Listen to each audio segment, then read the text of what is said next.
Have you ever heard a sound in the middle of the night and decided not to investigate it? Not because you were lazy. Not because you were tired. But because some small, ancient part of your brain whispered. If you look, it becomes real. That's how it started for me. With a sound. Soft. Deliberate. Above my bed. I had only been in the house for 3 weeks when I first heard it. The place was older than I realized when I signed the papers. Built sometime in the 1920s, with narrow hallways and uneven wooden floors that creaked even when no one walked on them. It had an attic. Of course it did. Every old house does. But this one didn't have attic access inside. No pull-down ladder. No ceiling hatch. Just a small square vent above the hallway closet. The realtor had told me the attic was sealed for insulation purposes. I didn't question it. The first night I heard the sound, I told myself it was the house settling. Old wood shifts. Pipes knock. Roofs expand and contract with the cold. That's what I told myself. But wood doesn't settle in footsteps. Slow. Measured. Back and forth. Directly above my bed. The first time it happened, I froze beneath the covers. It was just after 2 a.m. I remember because the glow of my alarm clock was the only light in the room. 2:13. The steps lasted maybe 30 seconds. Then silence. I lay awake for another hour, listening for anything else. Nothing came. The next night, it happened again. 2:13 a.m. Not 2:12. Not 2:14. Exactly 2:13. The same slow pacing. Back and forth. From one end of the ceiling to the other. And then, it stopped. Right above my head. I held my breath. Waiting. The silence stretched. Then a soft, almost curious sound. Like someone kneeling. The wood above me creaked under shifting weight. And then, a single, slow knock. Directly above my pillow. I didn't move. I didn't breathe. Eventually, exhaustion pulled me under. In the morning, sunlight made everything feel smaller. Ridiculous. I grabbed a ladder from the garage and climbed up to inspect the roof from outside. Nothing looked disturbed. No broken shingles. No animal droppings. No signs of entry. And yet, that night, at 2:13, the pacing returned. But this time, it was different. It was slower.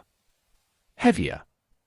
As if whoever, or whatever, was up there knew I was listening.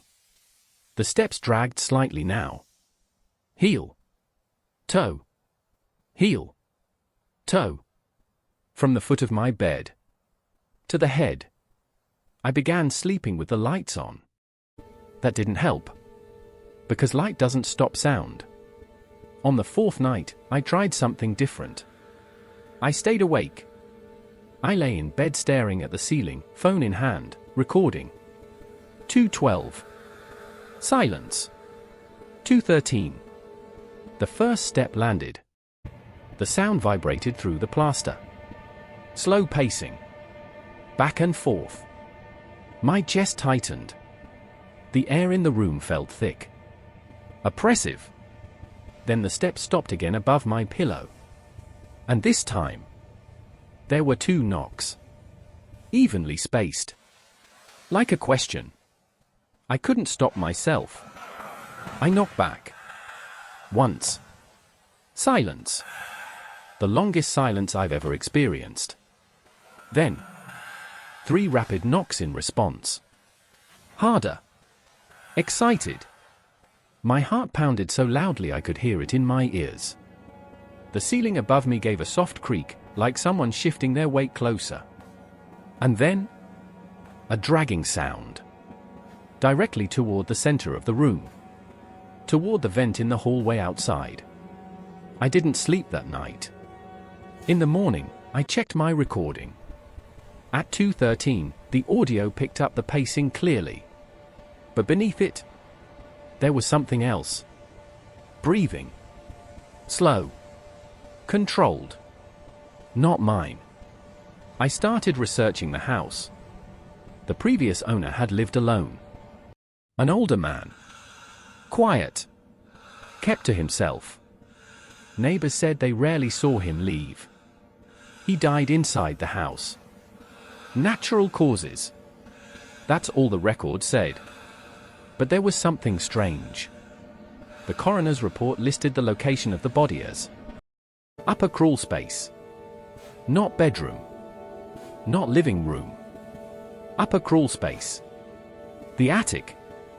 Except there was no attic access. Not inside. Not outside. I searched the house more carefully after that. Measured the ceilings. Counted the exterior roofline. There was space up there. At least 3 feet between my ceiling and the roof. Empty. Hidden. And sealed. The pacing continued every night. Always 2:13. Always above my bed. But now, it lingered longer. Sometimes, the footsteps would stop directly over my chest. And stay there. As if standing. Listening. One night, the vent in the hallway rattled. Just once. The next morning, I noticed something that hadn't been there before. A faint scratch on the ceiling. Thin. Curved. Like someone had dragged a fingernail across the plaster. It was directly above my pillow. That night, I didn't wait for 2:13. I moved the bed. Dragged it to the other side of the room. If it was animals, they'd follow the warmth, right? 2:13 came. The first step landed. At the old spot. At the exact place my bed used to be. The pacing continued along the same invisible path. Foot of the old bed. To the head of the old bed. Over and over. It didn't adjust. It didn't explore the rest of the ceiling. It walked where I used to sleep. Until suddenly, the steps stopped. Silence. Then slow, deliberate movement across the attic. Toward the new position of my bed. Each step creaked louder than before. Heavier. Intentional. It had corrected itself. The pacing resumed above me. Heel. Toe. Heel. Toe. Then the kneeling sound again. Directly overhead. This time, the knock didn't come from above. It came from the wall beside my head. 3 soft taps. From inside the wall. I don't remember deciding to leave the house. I only remember packing a bag while the sun was rising. I stayed at a motel across town that night. 2:13 a.m. I woke up anyway. Drenched in sweat. Because even there, I heard it. Faint. Distant. But unmistakable. Pacing. Above my bed. The house is still standing. I haven't gone back. But sometimes, late at night, I check the security camera app one installed before leaving. The interior cameras still work. They still stream. And every night at 2:13. The hallway light flickers. The vent rattles. And dust falls gently from the ceiling of my bedroom. As if something above it is moving. Waiting. I've started to wonder something I try not to think about for too long. What if the attic was never empty? What if it wasn't insulation that sealed it shut? What if it was never meant to keep something out, but to keep something in? And worse, what if it's not confined to that house? Because sometimes, when I lie in bed now, wherever I am, right before sleep takes me, I feel the mattress dip slightly, near my feet, as if someone very tall, very thin, has just stepped over me, and is standing there, listening, waiting for 2:13. So tonight, if you wake in the dark, and you hear slow footsteps above your bed. Don't knock back. Don't acknowledge it. Because some things don't need doors. They just need you to answer. Have you ever accepted a job you don't remember applying for? Not because you were desperate. Not because you needed the money. But because when the offer arrived, it felt like something you had already agreed to. That's how the Lighthouse found me. The email came at 3:04 a.m. No subject line. No sender name. Just coordinates. And a single sentence. Night watch begins Monday. I almost deleted it. But something about the numbers bothered me. They looked familiar. So I copied them into a map search. Nothing appeared. Just open ocean. Grey. Empty. Unmarked. No island. No structure. No navigational symbol. Still, beneath the blank water, a tiny label blinked for half a second before disappearing. Active beacon. I told myself it was a glitch. I told myself a lot of things that week. The ferry left from a harbor that didn't appear on my GPS either. An old dock at the far end of a forgotten fishing town. No signage. No official markings. Just a rusted boat and a man who didn't introduce himself. You're late, he said. It was 11:52 p.m. I'm early, I replied. He didn't argue. The ride out took longer than it should have. The fog swallowed the shoreline within minutes. The engine hummed low and steady. The water was unnaturally calm. No waves. No wind. No stars. Just black sea and heavier black sky. Then the light appeared. A narrow beam slicing slowly across the horizon. Not blinking. Not flashing in timed intervals. Sweeping. Searching. The lighthouse rose from the ocean like a needle of stone. No visible island beneath it. Just a circular base anchored directly into the water. It was too tall. Too thin. And there were no other boats around it. No maintenance platforms. No supply crates. Just stone and light. The boat docked without sound. The man handed me a metal key. Keep it running, he said. What happens if it goes out? I asked. He looked at me for a long moment. It won't. Then he left. I watched the boat disappear into fog that hadn't been there seconds before. The door to the lighthouse opened before I reached it. The interior smelled like salt and old metal. Narrow spiral stairs climbed upward endlessly. The air felt warmer inside than it should have. At the base of the stairs, a clipboard rested on a small wooden desk. One page. One line written in faded ink. Do not let the light stop. No signature. No date. The climb felt longer than the height of the structure should have allowed. Step after step. The sound of my breathing echoing against stone walls. No windows. No wind outside. Just the steady mechanical hum above me. When I reached the lantern room, I froze. There was no modern equipment. No electrical panels. No visible power source. At the center of the glass enclosure stood a massive rotating lens. And inside it, a flame. A real flame. Burning steady and bright. Impossible. Lighthouses hadn't used fire in decades. And yet there it was. Golden. Alive. The beam stretched out across the black ocean, sweeping slowly. Every few seconds, it paused. Just slightly. As if focusing on something distant. There was a small cot in the corner. A metal thermos. A logbook. The first entry was dated 1923. The handwriting never changed. Every page signed with the same name. Every entry nearly identical. Light steady. Sea calm. Something moving beyond range.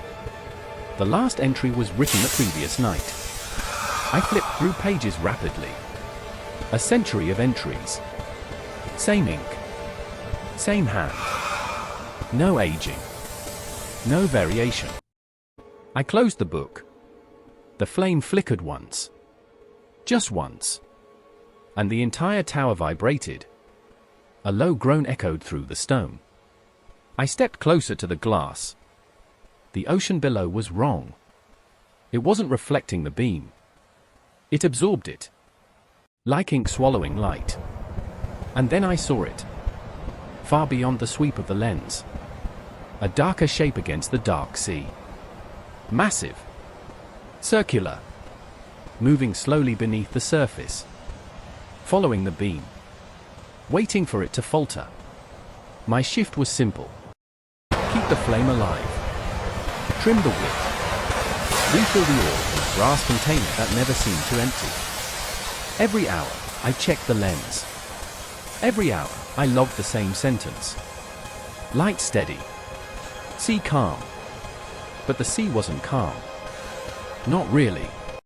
At 3:04 a.m., the same time the email had arrived, the flame dimmed slightly. Just enough for the tower to shudder. A deep metallic knock echoed from below. Not inside the lighthouse. Beneath it. Something struck the foundation. Once. Then again. The beam stuttered. The shadow in the water shifted closer. I adjusted the wick. The flame strengthened. The knocking stopped. I didn't sleep.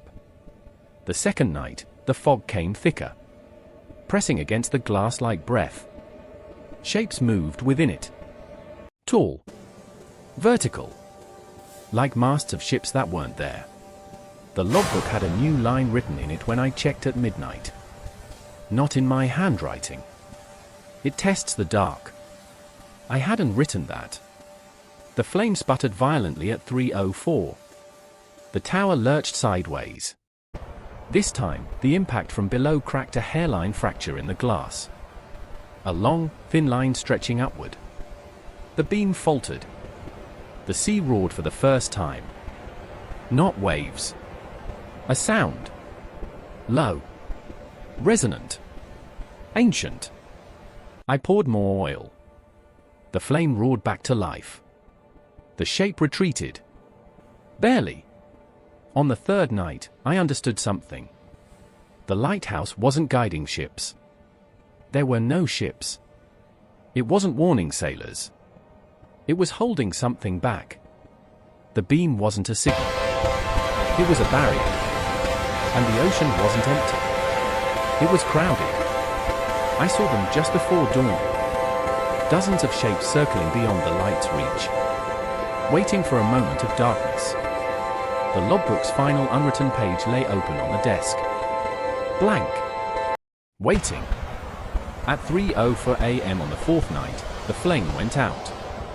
Not slowly. Not flickering. It vanished. Total darkness swallowed the tower. And in that second, the ocean erupted. A massive impact slammed into the base.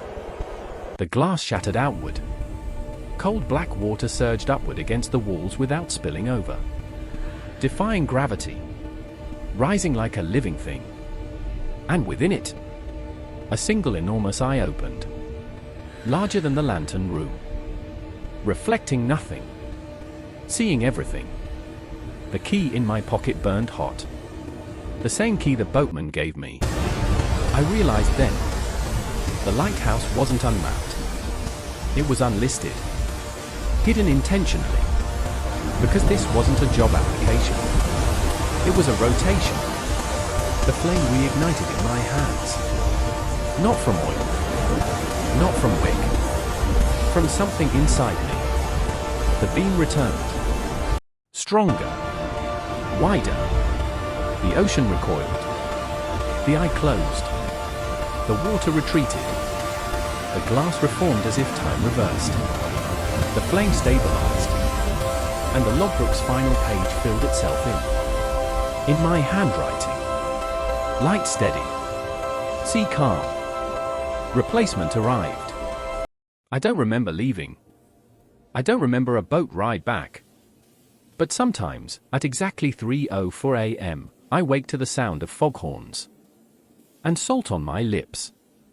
And somewhere far beyond any map, a lighthouse beam sweeps across an empty sea.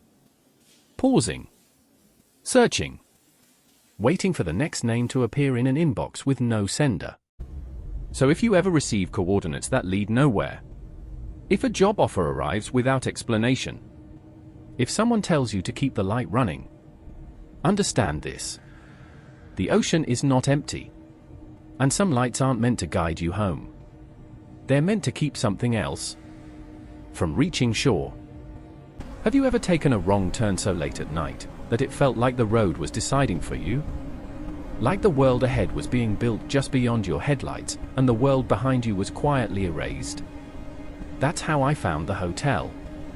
Or maybe that's how it found me. It was just after midnight when my GPS lost signal. One moment, the blue route line curved gently through the mountains. The next, it froze.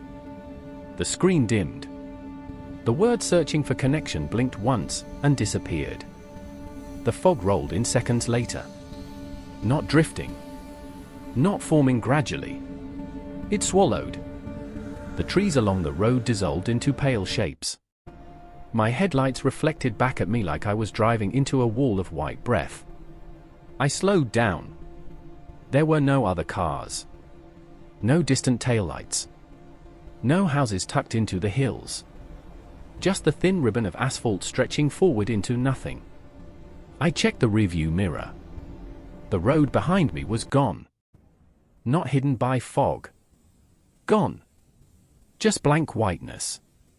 My stomach tightened. But I kept driving. Because turning around requires knowing where you came from.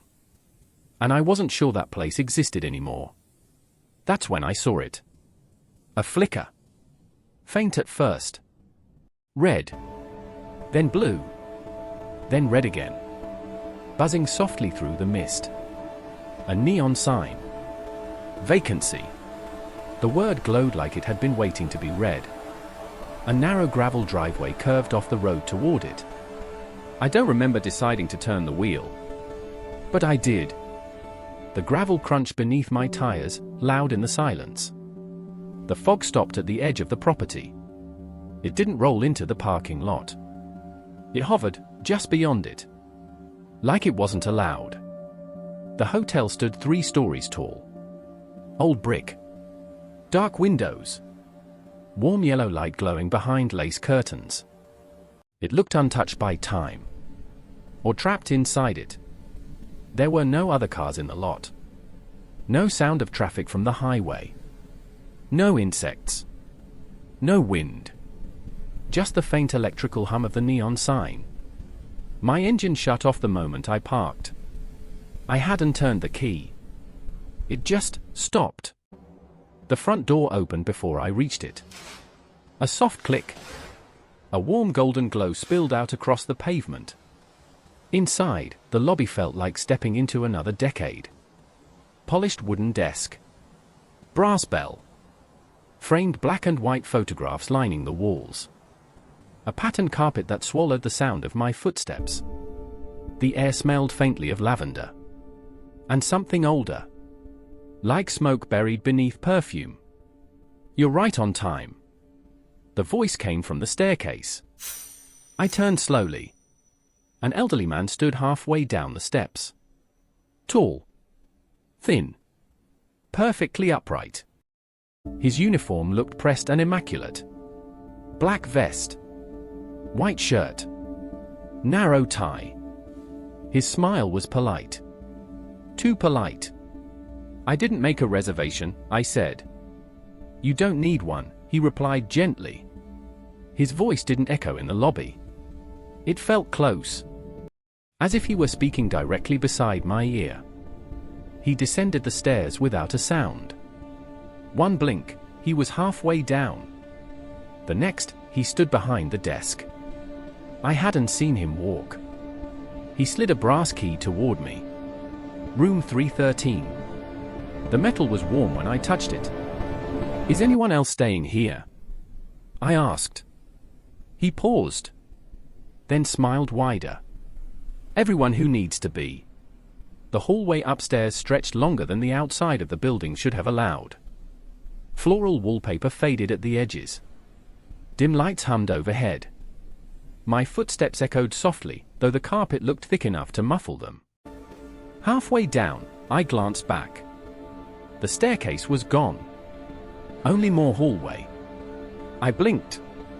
The staircase returned. I told myself I was tired.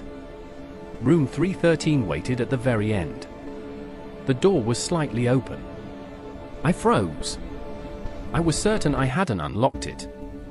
But the key was no longer in my hand. It hung from the lock, gently swaying. Inside, the room was warm.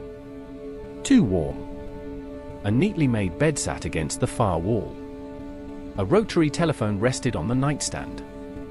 Heavy curtains sealed the window completely. No television. No clock. No outlets. Just a lamp glowing softly near the bed. The air carried that faint lavender scent again. And beneath it, smoke. I checked the bathroom. Empty. The mirror felt colder than it should have. When I locked the door, the click sounded louder than expected. Like it echoed from somewhere inside the walls. I lay down on the bed. The mattress dipped slightly, as if someone had just stood up from it. I sat upright immediately. The indentation vanished. I laughed quietly. Old buildings make noises. Old buildings settle. That's what I told myself. Sleep came quickly. Heavily. Like sinking underwater. I woke to footsteps. Slow. Measured. Right outside my door. Back and forth. Back and forth. They didn't shuffle. They didn't hesitate. They paced. The glow of the lamp felt dimmer now. The hallway beyond the door seemed darker. The footsteps stopped. 3 soft knocks tapped against the wood. Evenly spaced. Not aggressive. Not urgent. Just present. I didn't respond. The handle turned slowly. I had locked it. The metal clicked. Rattled once. Twice. Then stillness. I waited. Minutes passed. Or hours. Eventually, exhaustion dragged me under again. When I woke, sunlight spilled faintly around the edges of the curtains. Birdsong drifted from somewhere outside. Everything felt distant. Unreal. I packed quickly, embarrassed at how shaken I'd been. When I opened the door, the hallway was shorter. Brighter. The wallpaper was gone. The lights were modern fixtures. Room numbers were sleek and metallic. I stepped into the corridor. At the end where the staircase should have been, there was an elevator. Polished steel doors reflecting my pale face back at me. Confused, I pressed the call button. Nothing happened. I took the stairs down. Except there were no stairs. Only a narrow hallway leading to an open room. The lobby was gone. The desk was gone. The bell was gone.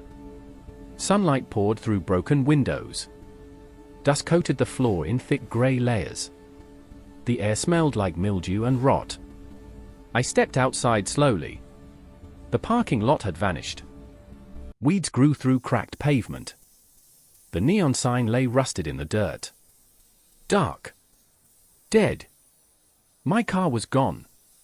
A voice called from behind me. "You shouldn't be in there." A man stood near the road. Middle-aged. Concerned expression. "That place burned down in the late 70s, he said. Electrical fire. Trapped a few guests inside. The night clerk never made it out." The words felt far away. "I stayed here last night," I whispered. He studied me carefully. There hasn't been a hotel there in almost 50 years. My phone buzzed in my pocket.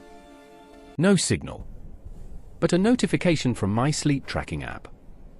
One recording. 3:17 a.m.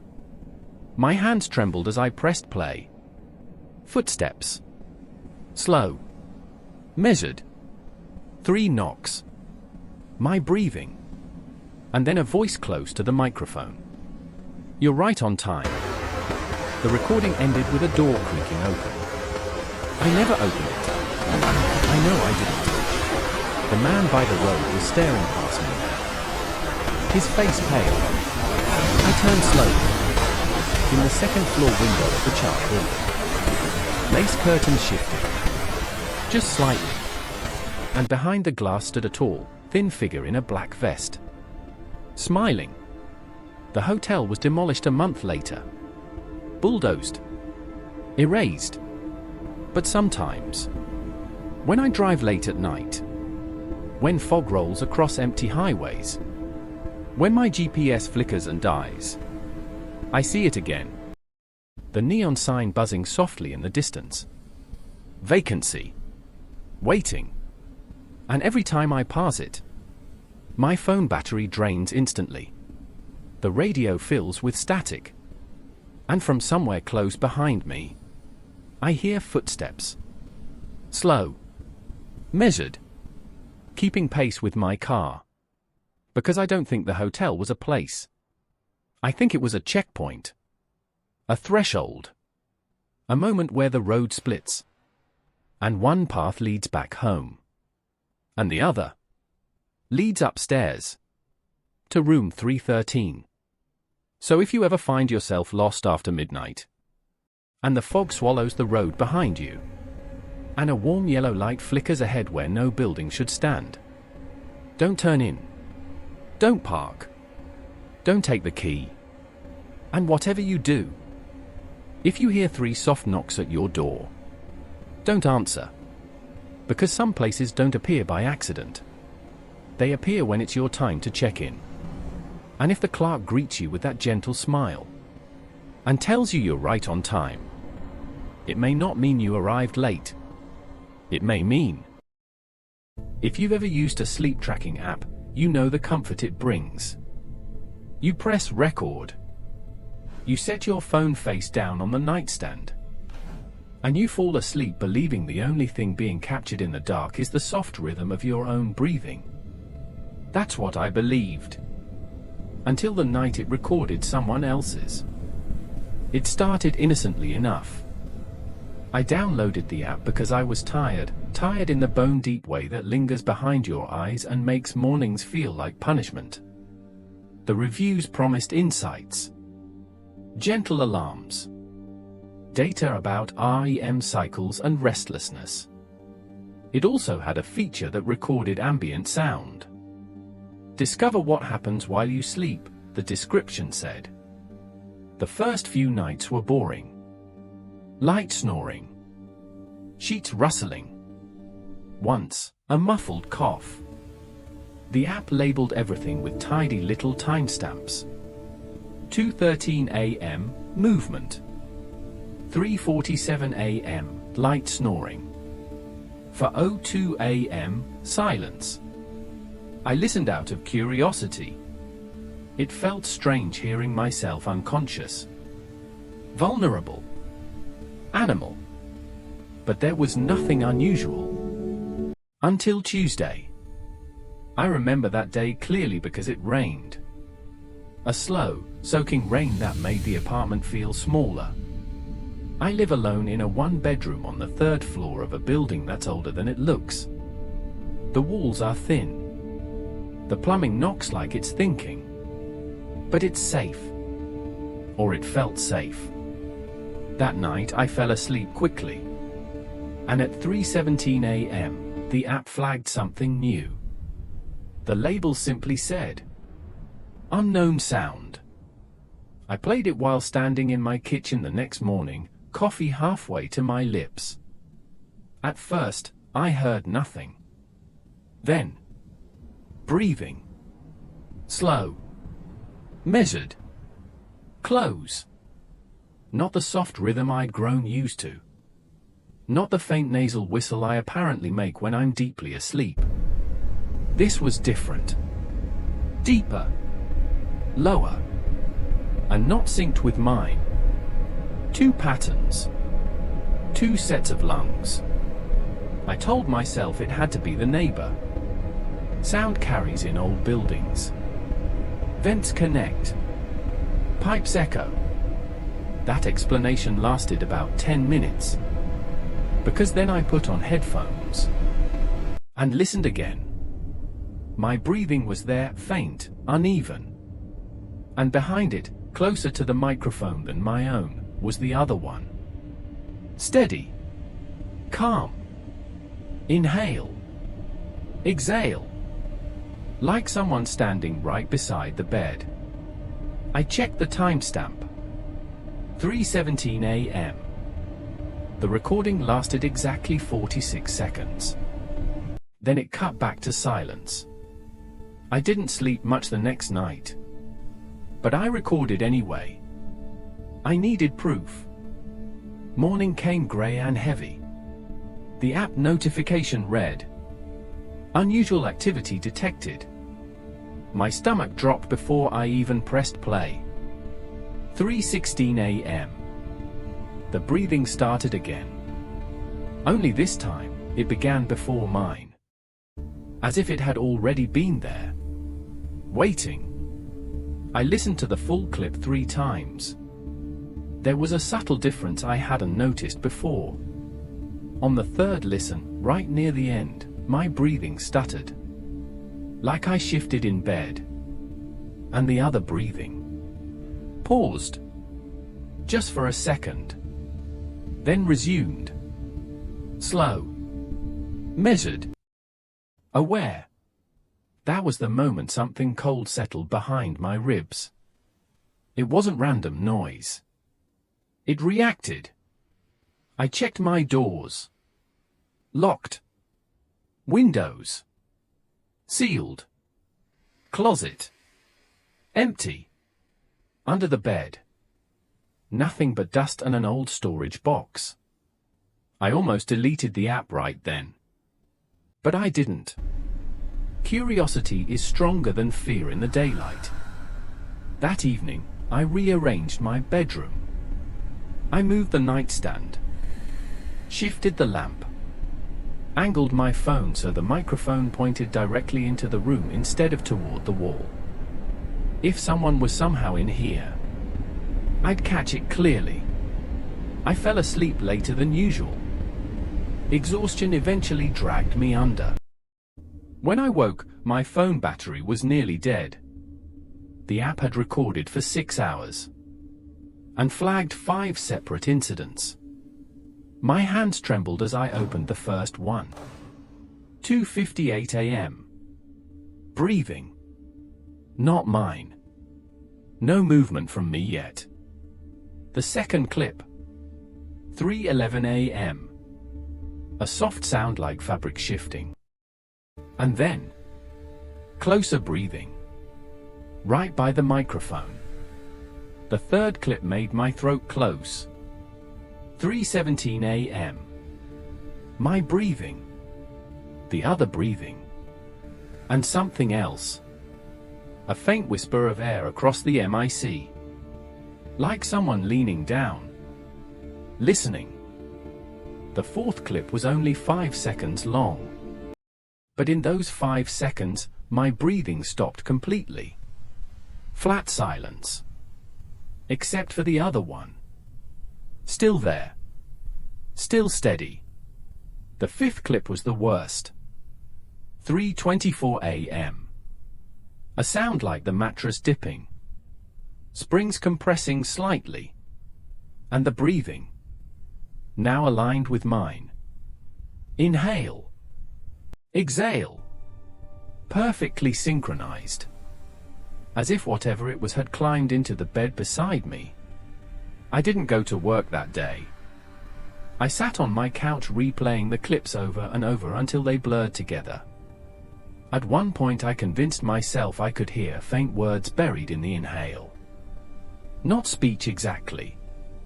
Just the shape of it. I told myself this was paranoia.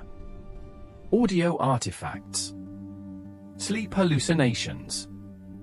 I decided to test something. That night, I stayed awake. I turned on the app, set the phone down, and pretended to sleep. The apartment was silent. Refrigerator humming faintly. Rain ticking against the window again.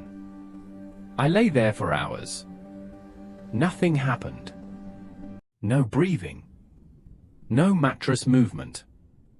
Around 3:30 a.m., exhaustion betrayed me. I must have drifted off. Because when I opened my eyes, sunlight was bleeding through the curtains. My phone screen glowed with a notification. 6 unusual sounds recorded. My pulse pounded in my ears as I pressed play. 2:47 a.m. Silence. Then breathing. Right beside the phone. 3:02 a.m. A soft creak. My breathing not yet present. 3:16 a.m. 2 sets. Mine and the other. And then a third inhale. Faint. Further away. 3 rhythms overlapping in the dark. I stopped the recording. My apartment suddenly felt crowded. I searched everything again. Closet. Cabinets. Bathroom ceiling vent. Nothing. No sign of forced entry. No sign of anyone at all. But the recordings were real. That night, I moved the phone across the room. Placed it on my dresser. If the breathing was near the bed, distance would change the sound. I also left a small desk lamp on. Dim. Just enough to outline shapes. I don't remember falling asleep. I remember waking. Because something cold brushed my cheek. Like air displaced by movement. My eyes snapped open. The lamp was still on. The room looked exactly the same. Except my bedroom door was open. I always close it. Always. My throat felt raw. As if I'd been breathing through my mouth for hours. My phone chimed. Battery at 5%. I grabbed it and scrolled to the recordings. 3:17 a.m. Of course. The clip began with my breathing. Uneven. Then a long pause. Then the sound of someone exhaling directly into the microphone. Close enough that I could hear moisture in it. And under that, a whisper. Not a word. Just the shape of a mouth forming one. I don't sleep with my mouth open. I know that now. Because the final sound on that clip was my voice. Barely audible. Whispering back. After that, I stopped playing the recordings at night. I only listened in daylight. With all the windows open. With noise from the street filling the apartment. But it didn't help. Because the breathing started appearing earlier. Sometimes at 1 a.m. Sometimes just minutes after I fell asleep. It was adapting. Or maybe I was. I started waking up tired in a way that felt borrowed. Like something had used me. There were mornings when my pillow felt damp, not with sweat, but with condensation. As if someone else's breath had been trapped there for hours. One afternoon, I decided to uninstall the app. My thumb hovered over the icon. Before I could press delete, a notification appeared. New sleep insight available. I hadn't recorded that day. I opened it slowly. There was a recording from 3:17 p.m. I had been at work. The apartment should have been empty. The clip was only 10 seconds long. But in those 10 seconds, breathing. Slow. Patient. Waiting. Inside my bedroom. I don't know how long I stood there staring at the screen. Eventually, I went home early. The apartment door was locked. Everything looked untouched. But the air felt heavy. Used. I walked into the bedroom. The bed was neatly made from that morning. The curtains drawn. The phone lay exactly where I'd left it. Face down. Recording light off. I picked it up. The battery was at 78%. I hadn't charged it. The app was still open. And at the bottom of the screen, a small line of text read, "Recording in progress." The timestamp showed it had been recording for 6 hours. I pressed stop. And in the sudden silence of the room, I heard it. Not through the speaker. Not through headphones. Behind me. A soft inhale. Close. Measured. Curious. I didn't turn around. I couldn't. Because deep down, I understood something I hadn't wanted to admit. The app wasn't picking up a stranger breaking in. It wasn't neighbors. It wasn't glitches. It was documenting something that only arrived when I was vulnerable enough not to see it. Something that breathed with me. Learned me. Mirrored me. I haven't deleted the app. I don't think I can. Because every night at 3:17 a.m., without fail, it records. Sometimes 2 breaths. Sometimes 3. And once. Only one. But it wasn't mine. Tonight, I'll set the phone down again. Face down. Microphone open to the dark. And if you listen carefully, very carefully, you might hear it too. Right after your breathing slows. Right before you fall asleep. Another inhale. Waiting. Listening. Breathing with you. If you ever find yourself awake in the quiet hours of the night, What happened next? when the world has settled into that strange, heavy silence between dreams, you might hear things that most people never notice. A distant hum. A shifting wind. Or sometimes, the faint echo of a train passing through a place where no train should exist. The town where I grew up had an old railway line that ran just beyond the tree line on the northern edge of town. Most people forgot it was even there. The tracks had been rusting for decades, swallowed slowly by weeds and moss and the slow patience of time. But when I was a kid, my grandfather used to tell me something strange about that line.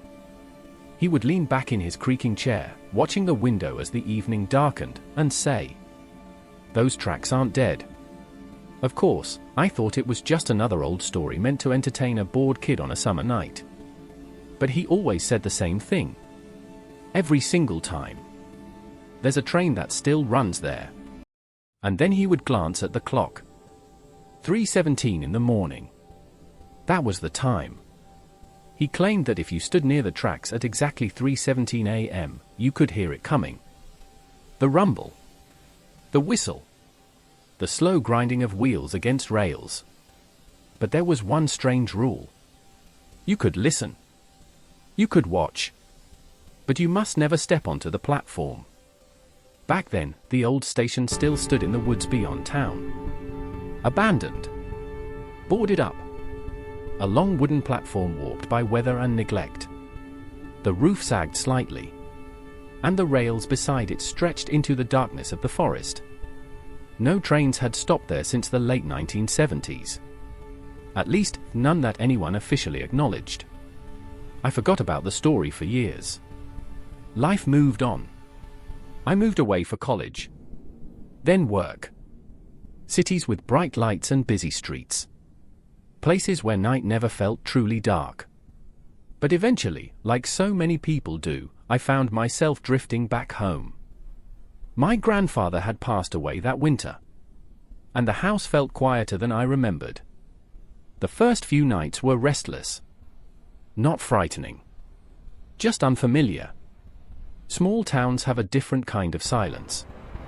In cities, silence is filled with distant traffic and humming power lines. Out here, silence is deeper, thicker, the kind that makes every small sound stand out. A creaking floorboard, the wind brushing tree branches against the siding, the occasional bark of a dog somewhere far away. And one night, something else. I woke suddenly. No dream. No obvious reason. Just that strange, instinctive jolt that sometimes pulls you out of sleep. The room was dark, but the faint green glow of my alarm clock showed the time. 3:16 a.m. I rolled over, planning to go back to sleep. Then I heard it.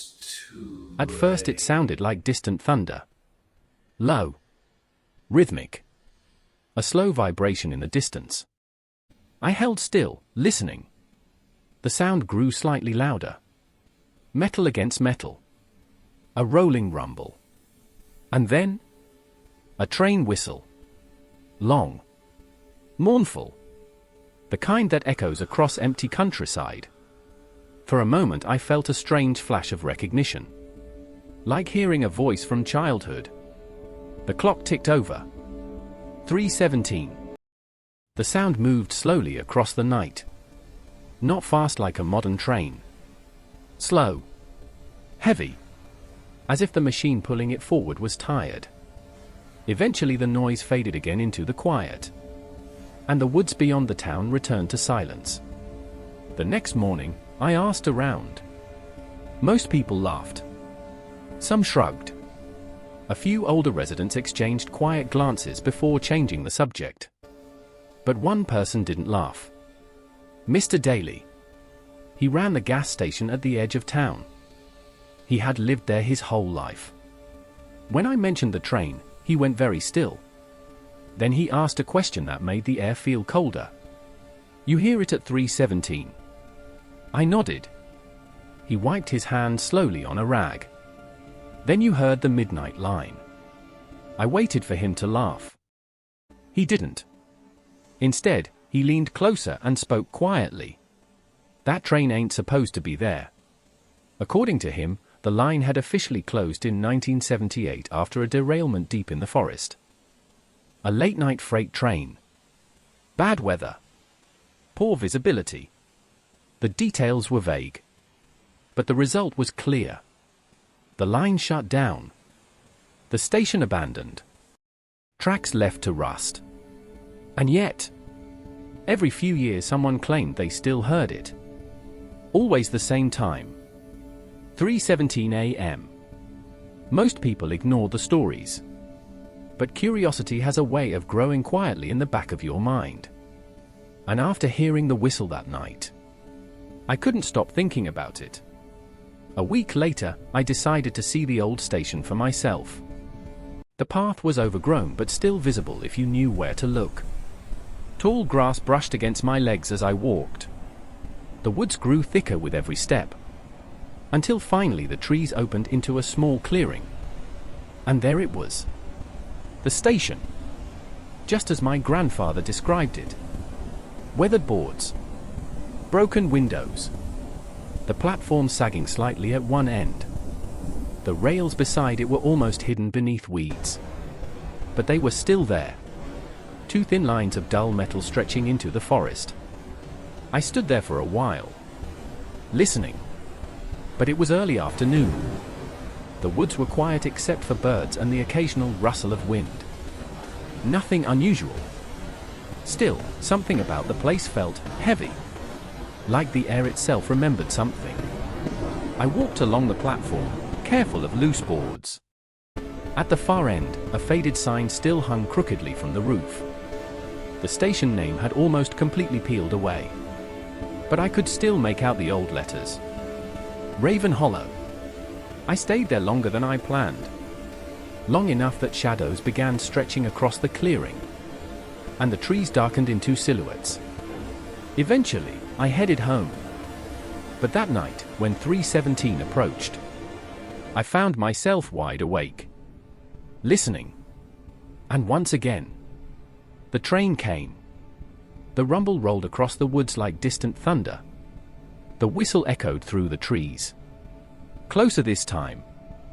I imagined the old station sitting alone in the clearing. The empty platform waiting. And for the first time, I wondered what it would look like if I stood there when it arrived. That thought stayed with me for days. Until finally, one night, I decided to find out. The walk to the station felt longer in the dark. The woods seemed deeper, the shadows thicker. By the time I reached the clearing, the sky was moonless. The platform looked even more fragile under the faint glow of my flashlight. I checked my phone. 3:14 a.m. 3 minutes. The forest was completely silent. No wind. No insects. Just the faint sound of my own breathing. Then, the rails began to hum. At first it was almost too quiet to notice. A subtle vibration traveling through the metal. Then the rumble began. Slow. Heavy. Just like before. Except this time, I was close enough to feel it under my feet. The sound grew louder. Louder. And then I saw it. A glow in the distance between the trees. Dim. Yellow. Like old lantern light. The train emerged slowly from the darkness. An ancient locomotive. Black metal streaked with rust. Steam curling from pipes that should have stopped working decades ago. The headlight flickered weakly as it approached. Behind it stretched several passenger cars. Old ones. With narrow windows and faded paint.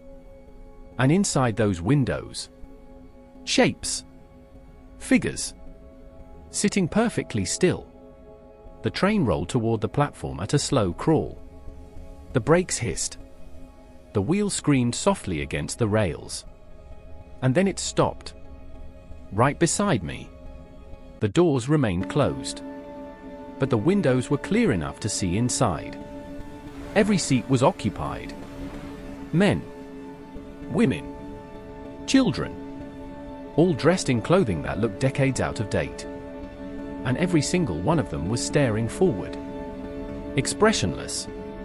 None of them moved. None of them blinked. The silence was overwhelming. Then the locomotive whistle blew once. Short. Sharp. A signal. And one of the passenger doors slowly slid open. The platform creaked softly beneath my feet. I remembered my grandfather's rule. You can listen. You can watch. But never step onto the platform when the train arrives. Except, I was already standing on it. And as the door opened fully, one of the passengers finally moved. A man near the window turned his head. Slowly. Very slowly. Until his eyes met mine. And then, he smiled. Not a friendly smile. Not even a threatening one. Just the quiet smile of someone who had been waiting a very long time. Behind him, other heads began turning. One by one. Every passenger in that train. Looking directly at me. The door remained open. The dark interior waiting. The whistle sounded again. Longer this time. Impatient. And suddenly I understood something my grandfather never explained. The train wasn't just passing through Raven Hollow. It was stopping. Every night. At 3:17 a.m. Waiting for someone to board. I stepped backward slowly. The boards of the platform groaned under my weight. The man by the window continued smiling. Watching. When my foot finally touched the dirt path beyond the platform, the train door slammed shut. The whistle blew once more. The engine lurched forward. And the midnight line rolled slowly back into the forest. By the time the last car vanished between the trees, the clearing was silent again. The rails stopped humming. And the old station returned to its empty, forgotten stillness. I haven't gone back there since. But sometimes, late at night, When the wind is quiet and the town is asleep. I still hear it. That distant rumble. That lonely whistle. Passing through the woods. Arriving exactly on time. 3:17 a.m. Still stopping at Raven Hollow. Still opening its doors. Still waiting patiently on that broken wooden platform. For the one night. Someone decides to step inside.